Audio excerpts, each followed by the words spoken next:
And we're back for a double dose of good podcasting. It is a Lakers Fast Break and Inside Sports Fantasy Football. It's Gerald Glassford. How you doing out there? Hopefully you are having a great day.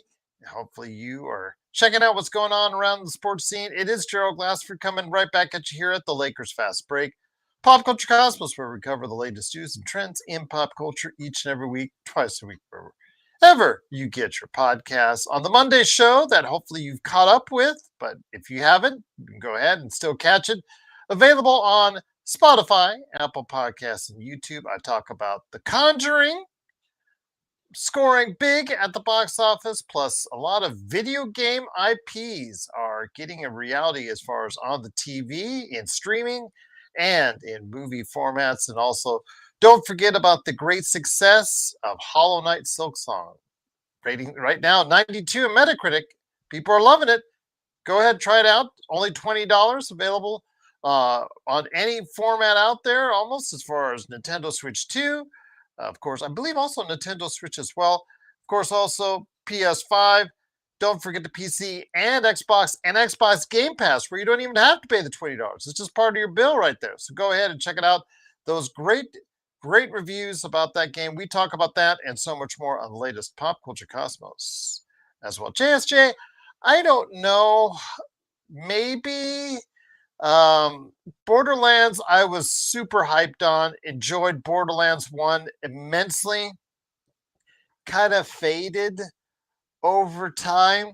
And then, of course, the movie didn't help at all, if you know what I mean, JSJ. But we will see. We're about ready to start getting the reviews for Borderlands 4, but I'm not a day one committal on Borderlands 4. But I definitely am gauging to see where it's at. I know Borderlands 3 is on Games Pass right now. If I want to get back into it. But again, yeah, Borderlands 1 was really something I was hyped for and really wanted to play, and kind of faded with time. So I'm hoping that Borderlands 4 will regain that Borderlands enthusiasm indeed. Daniel Barry Sports Highlights. Yo, go ahead and check out what he's doing today at Daniel Barry Sports Highlights. Like, subscribe. Go ahead and do all that fun stuff because it is DBSH right there for you. Also, as well, Joe Soro Experiment, where you're catching the Dodgers. Joe Soro Experiment on YouTube. Go ahead and check him out whenever he's there as well. Of course, Empire Jeff TV, also covering the Dodgers and the Lakers. Wish him well. Hopefully, all is well with him. Also, as well, of course, the Lakerholics crew, Lakerholics.com. Go ahead and check out what Laker Tom, Jamie Sweet, Michael Heinrich, those guys are doing at Lakerholics.com. Also, as well, of course, our good friend Stone Hansen at Report_Scored on Twitter. Of course, a legend from I Got Next Sports Media. And, of course, Alfred Esmond, all those great guys on Twitter. So go ahead and check them out there. And make sure you like and subscribe to all these guys. But make sure, most importantly, that you like and subscribe to what we're doing here on the channel, whether we're doing some Inside Sports Fantasy Football, Lakers Fast Break, or whatever it is we're talking about right here on this channel. Truly appreciate you doing so. If it's the Pop Culture Cosmos, please like and subscribe there as well. So go ahead and make sure you are following what we're doing right here at the Lakers Fast Break and Inside Sports Fantasy Football. I'm hoping to be joined by Magic Man Sean Grice. He said he would be stopping by. I know Mission 24 was worried he would not be back on the channel for a little while, so I'm hoping he will join us. He said he would, so I'm hoping to hear his insight. Plus, he has a complaint about NBA rule change that he'd like to go ahead and discuss. I'm hoping he can work out the gremlins where he's at and get through and talk to us here. But I'm here with you now.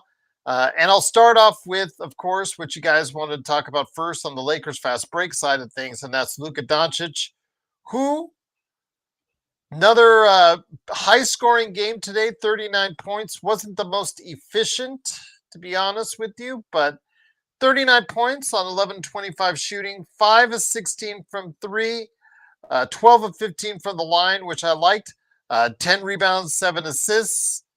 I believe he ends his time in Eurobasket with about 34.5 points on average, which is fantastic considering they're 40-minute games. But they did take a big lead in the first, only to let it get withered away and Germany in the second half took over and held off Slovenia 99-91. So Luka's time to everybody who is out there in Lakerland that was concerned he might get hurt. They don't have to worry about that any longer. He is looks like he's okay.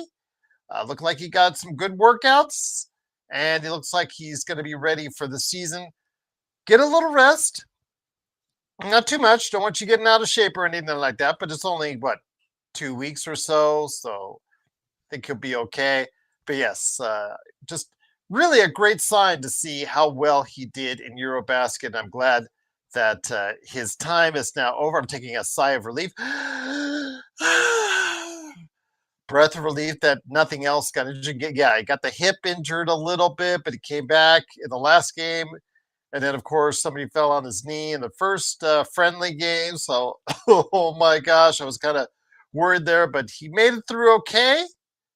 As JSJ says, I'm glad Slovenia got eliminated because Luka can finally rest. So yes, he does have a little bit of time.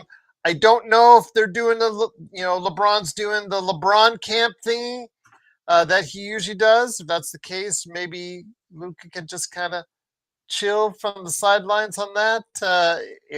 But we'll wait and see what happens.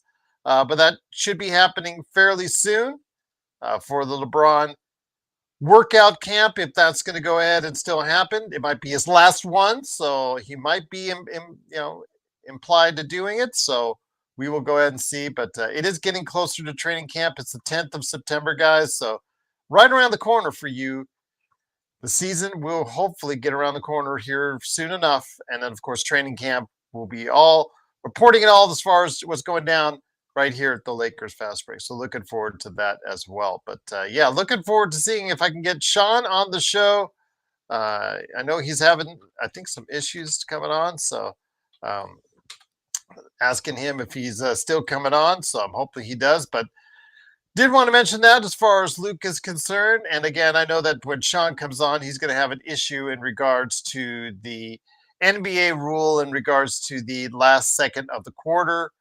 Each quarter that those last second heaves, they will count as far as a team miss, but not a player miss, if that makes sense. So the players should be more active in trying to get those last second shots at the end of halves or end of quarters more often. My guess is you'll see a lot of Nikola Jokic throwing those because he still like to do them anyways. So yeah, we're going to see a lot more of the individuals, players, probably an interesting mix of people who are actually going to go ahead and start chucking up those last second shots because it won't count to their field goal percentage indeed. So I think Sean had something to say about that. So hopefully he will be able to come on and go ahead and join us. Once again, it is Gerald Glassford. Thanks so much again for joining us. How did your fantasy football team do in fantasy football? That's what I want to hear from you out there if you're watching and listening. If you did well this past weekend, I'd love to hear about it. I can say from an NFL standpoint, there are some winners and losers from week one in the NFL. In my money league, I will say that I didn't do as far as well as I thought it would, but I still won. I even had a last minute scratch on my kicker. I have Burrow. I had, as far as the top wide receiver in the game. And yeah, it just didn't kind of work out, but I still lucked out with the victory. So looking forward to seeing I go 2-0 on the season. So yeah, kind of concerned there with what's going on with the Bengals because they did not look good coming out of the gate and not really happy with what I saw. But Jamar Chase and Joe Burrow, he can come back strong here this weekend. So we'll see what happens there. But if you are a fan of the Miami Dolphins, you've got to be concerned because they went up to Indianapolis and got absolutely killed. Yes, who'd have thunk it as far as is concerned? I know my good friend Chris Sardieri is not happy about that because the way the Colts dominated and who was dominating for them. It's just happening. It's funny because Daniel Jones, as you know, he was kind of a washout with the New York Giants. And look at, he comes over to Indianapolis and has a great start of the season. So my good friend Chris Ardieri, who's normally on the show, who's out this week, and he just was not exactly thrilled that Daniel Jones is thriving in a new location as well. But I want to hear your thoughts on the fantasy football scene. Love to hear your thoughts as far as, are you panicking yet after 1 week? You want to know why? If you are, I want to know if you have some questions for our crew. I can always relay that along by email, but let us know. We'd love to hear your thoughts on Inside Sports Fantasy Football through isfantasyfootball@yahoo.com or Inside Sports FF on Twitter and Gmail as well. But yeah, looking forward to an interesting week 2 in the NFL. Looking forward to seeing what's going to go on there. I do know that if you're San Francisco, if you have players, Kittles is out. George Kittle is out for several weeks. Also, as well, of course, the 49ers quarterback, the guy that really was surprised coming up from the last pick in the draft to becoming a starter to getting paid a $200+ million salary. A guy who took the 49ers to the Super Bowl 2 seasons ago, Brock Purdy, he is out probably for multiple weeks as well. So if you've got him starting on your fantasy football team, you're going to have to go ahead and bench him because he is out for the next couple of weeks. George Kittle, he is also out for the next couple of weeks as well. So that brings us to some potential free agent signings that you might have on your waiver wire. I know that Michael Penix, as far as quarterback, slide him in there, but Matthew Stafford, I would probably lean towards. Maybe even Lawrence. To me, it's probably a little bit better option than Michael Penix, but Michael Penix is solid out there. But I know he's available in a lot of leagues. I think that he has got some really good talent around him, but I don't know the status of Drake London. He hurt his shoulder in week 1. So his status was questionable as of this recording right now. So might want to be aware of that. If you got Drake London starting on your fantasy team, and then also before you pick up Michael Penix on that one. Daniel Jones is also someone, again, after his great performance in week 1, you might want to consider. Lawrence, again, that your mileage may vary. Aaron Rodgers, of course, 4 touchdowns. Was it a fluke? Is he past his prime? I talked about it with Joe last night on the Lakers Fast Break. So your mileage may vary on Aaron Rodgers, but definitely would like to see him, as far as continue his success to help out Joe and make him happy. But he has got to have good blocking. If he doesn't have good blocking, he's not going anywhere. He's just going to be a sitting duck. So hopefully he can go ahead and continue staying upright because he'll be able to find some receivers out there. So yeah, those are my thoughts on some players that you might be able to get. Dalton Kincaid from the Bills is someone also, as far as tight end, to replace George Kittle, you might want to look at. As far as some of the tight ends that are available, tight ends are really going to be hard for you to find someone that can get you 10 to 12 points in a fantasy league at this point in time. So TJ Hawkinson, if you think he's available, or if you see that he's available in your league, you might want to be thinking about him. He has said and been on the record in recent weeks to say that he is ready back from his knee injuries, trying to play. Now, he didn't have a great week 1, but with JJ McCarthy out there, who also could be a viable option as a quarterback that's available out there, go ahead and make sure you take a look at him as well. So that's just something to consider right there for you. And then, of course, I believe Quentin Johnson, who caught 2 touchdowns with the Chargers last weekend. Obviously, he is someone that you want to consider. And Cleveland Browns, their situation is right now that if there's anybody that's going to be running the ball, it's going to probably be Dylan Sampson. So look out for him as well. But Christian McCaffrey does look like he's going to be able to go. So they're going to be relying more on the Christian McCaffrey in the coming weeks as well. So yeah, definitely looking forward to seeing what happens here. Wanted to give you just a little brief update from the world of fantasy football. And then, of course, a brief update from the Lakers fast break. Truly appreciate you joining us. It is Gerald Glassford. Truly cannot thank you enough for stopping by. Truly appreciate it. But wanted to make sure that I get that in there today. Like I said, I was going to go ahead and do. So looking forward to hearing what you guys have to say. You could always hit me up at Lakers Fast Break or Inside Sports Fantasy Football as well.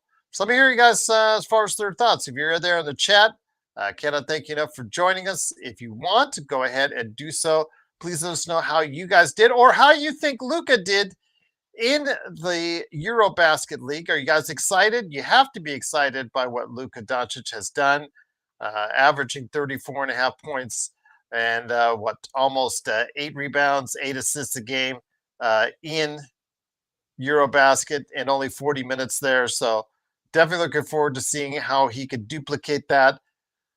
The volume of shooting, it is what it is. It does not look like he's lost his touch or he's gained a better touch from distance. So that is mileage may vary on that one. He'll be chucking up 7 to 8 a game. It's just that simple and be averaging right around 34, 35% is my guess.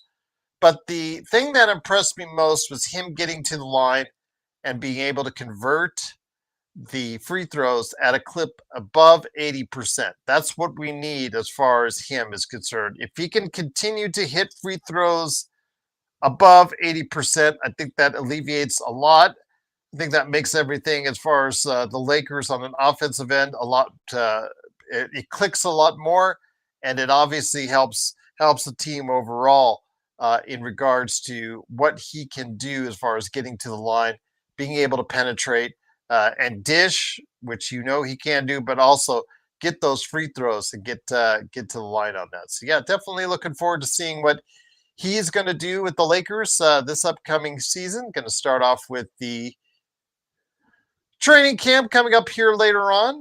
Definitely like to hear your thoughts on that as well. Again, it is Lakers Fast Break, just bringing it on for you right now.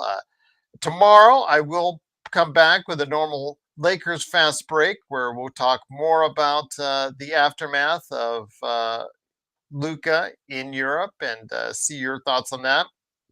But his time in Europe is now over as Luka Doncic and Slovenia, they fall 99 to 91 to Germany and Dennis Schroeder, Franz Wagner, Daniel Theiss. That trio really provided some oomph for the Germans and for Slovenia. It was essentially Luka Doncic and everybody else, which that only works for you so long.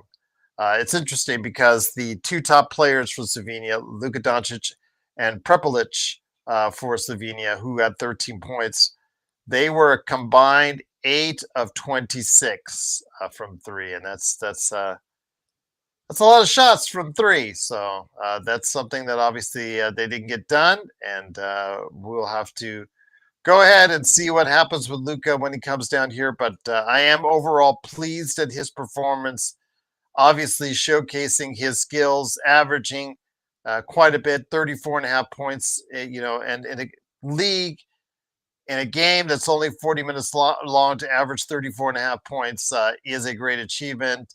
I know a lot of people were even talking about on the defensive end, he was a little bit improved. We'll see how that varies itself during the course of the season, if that remains to be the case. But I'm definitely pleased by the fact that he was able to rebound, got 10 rebounds, still able to, provide some play as far as from the perimeter that he can go ahead and still pass with 7 assists. But yeah, definitely the team, Slovenia, was riding on him. Did not have the best of shooting days, but still 39 points, 10 rebounds, 7 assists, 12 to 15 from the line. Definitely looking forward to seeing how he could duplicate the points on a regular basis for the Los Angeles Lakers coming up. So yeah, definitely looking forward to hearing your thoughts as well. You can always hit me up at Lakers Fast Break, but definitely, definitely enjoying the fact that Luka was able to go ahead and able to take care of that as well. So yeah, absolutely. But it looks like Magic Man is probably not going to stop by. So that's a shame. Sorry.